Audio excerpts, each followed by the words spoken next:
Hey, what's going on, guys? About to head to work. That's why only half my face is showing, but I'm going to talk to you today about the life of Romeo Dallaire. Romeo Dallaire knew from an early age that he always wanted to be a soldier.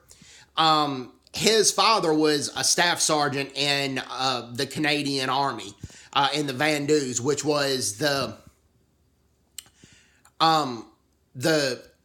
Canadian Army's only French regiment. But his father, before his father was a staff sergeant in the Army, his father was a lumberjack.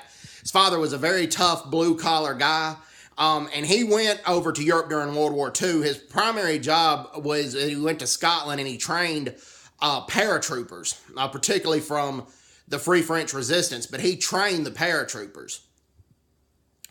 And then he was responsible, he went to Normandy after D-Day, and his unit was responsible for securing a perimeter from German invasions, and they had to hold the front line.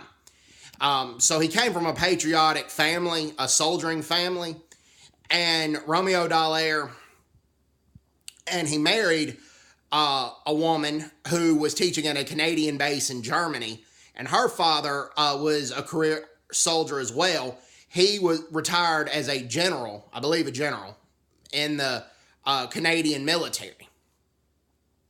So soldiering was in his blood. The first time when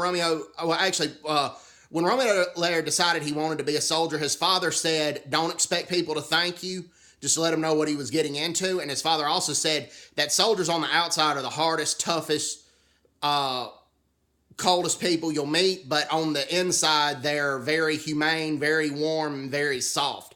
Saying that soldiers deep down really care about people, even though sometimes they may show that they don't.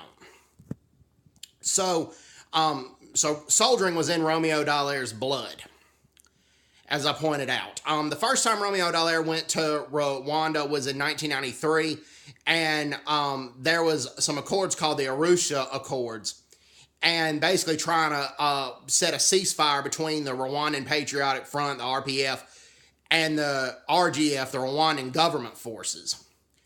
And the reason he came up with the name Shake Hands with the Devil is because he met some people from the Rwandan government forces called and people from the Interahamwe, basically people that were encouraging the Rwandan genocide against the Tutsis, and he said he shook their hands, but the hands felt cold and clammy, and he looked inside their eyes, and it didn't look like he was looking at a human. It looked like he was looking at the devil.